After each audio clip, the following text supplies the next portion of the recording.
Hexagone Actualité. Mes chers collègues, je vous remercie de regagner vos places. La séance va reprendre. Et donc, la parole est à Madame la Première ministre.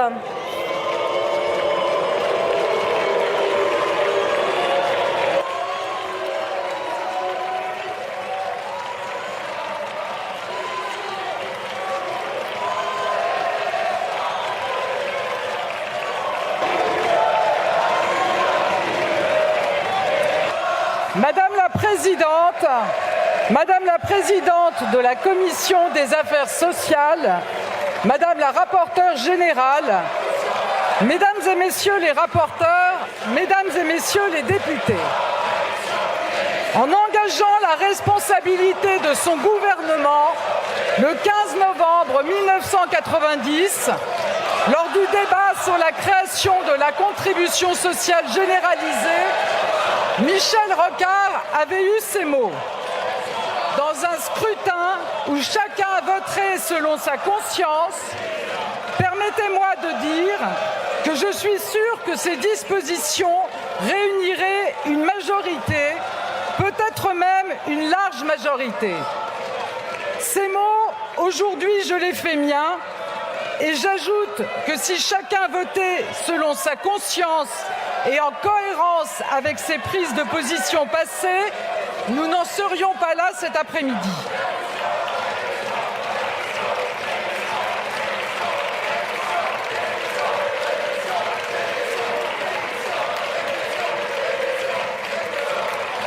Cet après-midi, je n'ai pas envie de revenir sur les échappées personnelles qui peuvent faire oublier à certains les positions qu'ils défendaient quelques mois plus tôt avec leur famille politique. Cet après-midi, je n'ai pas envie de revenir non plus sur le comportement de ceux qui ont tout fait pour bloquer le débat, qui ont refusé d'échanger idée contre idée, programme contre programme, et se sont contentés de multiplier les insultes, les excès et les attaques. Et les cris, au moment même où je m'exprime, n'en sont qu'une preuve supplémentaire. Ce sont les mêmes qui n'ont cessé de remettre en cause notre procédure parlementaire, nos institutions et donc notre démocratie.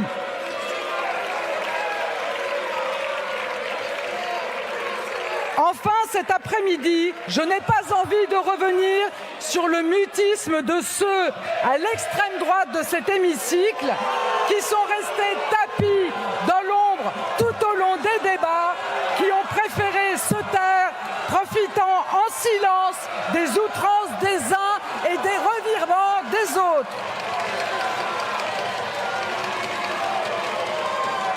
Mesdames et messieurs les députés, ce que je veux retenir de ces derniers mois, c'est que nous avons mené depuis l'automne dernier, avec le ministre du Travail, Olivier Dussopt, une concertation dense avec les organisations syndicales, patronales et les groupes parlementaires.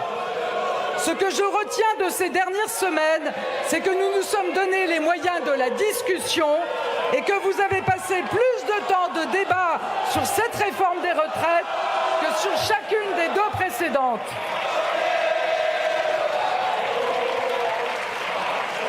Ce que je retiens, c'est l'engagement que j'ai pris devant vous lors de ma déclaration de politique générale et lors de la présentation du projet du gouvernement pour les retraites, toujours rechercher des compromis. Le temps passé à dialoguer avec les partenaires sociaux et les parlementaires qui étaient attachés, comme nous, à garantir l'avenir de notre système de retraite par répartition nous a permis de converger autour de propositions nouvelles et d'une réforme enrichie, améliorée, mais toujours équilibrée. Hier, la commission mixte paritaire, cœur même de la co-construction parlementaire, composée de députés et de sénateurs de toutes les sensibilités, et où les soutiens du gouvernement ne sont pas majoritaires, a construit un compromis. Ce compromis n'est pas le projet du gouvernement, c'est le texte du Parlement.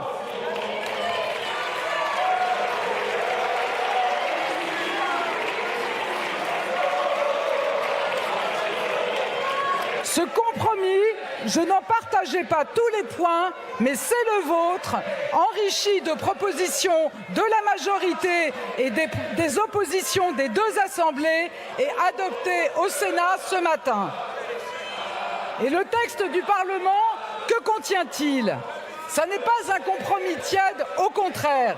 Ce sont des avancées pour celles et ceux qui ont commencé à travailler tôt, pour celles et ceux qui ont des métiers difficiles, pour revaloriser les pensions des femmes et mieux prendre en compte leur carrière, ou encore pour augmenter les petites pensions. Mesdames et messieurs les députés, aujourd'hui, sur le texte du Parlement, l'incertitude plane à quelques voix près. On ne peut pas prendre le risque de voir 175 heures de débat parlementaire s'effondrer. On ne peut pas prendre le risque de voir le compromis bâti par les deux assemblées écarté. On ne peut pas faire de pari sur l'avenir de nos retraites. Cette réforme est nécessaire.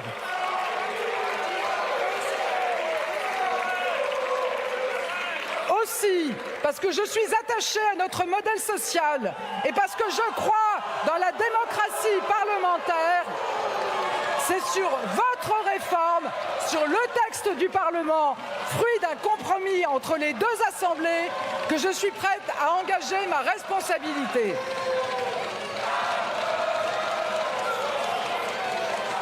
Aussi, sur le fondement de l'article 49, alinéa 3 de la Constitution, j'engage la responsabilité de mon gouvernement sur l'ensemble du projet de loi de financement rectificatif de la sécurité sociale pour 2023, modifié par l'amendement de coordination communiqué à l'Assemblée nationale.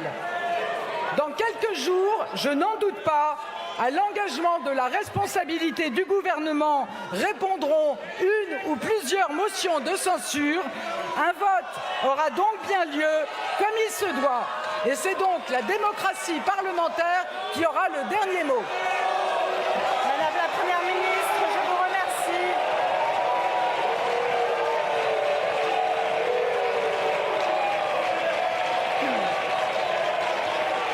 L'Assemblée nationale prend acte de l'engagement de la responsabilité du gouvernement, conformément aux dispositions de l'article 49, alinéa 3 de la Constitution. Le texte sur lequel la Première ministre engage la responsabilité du gouvernement sera inséré en annexe au compte-rendu de la présente séance. En application de l'article 155, alinéa 1er de notre règlement, le débat sur ce texte est immédiatement suspendu. Ce texte sera considéré comme adopté, sauf si une motion de censure est déposée avant demain 15h20 et votée dans les conditions prévues à l'article 49 de la Constitution. Dans l'hypothèse où une motion de censure serait déposée, la conférence des présidents fixera la date et les modalités de sa discussion. La séance est levée. Outremernews.fr, le site de l'actualité Outre-mer, 24 heures sur 24 et 7 jours sur 7. Retrouvez la chaîne Outremer News sur YouTube.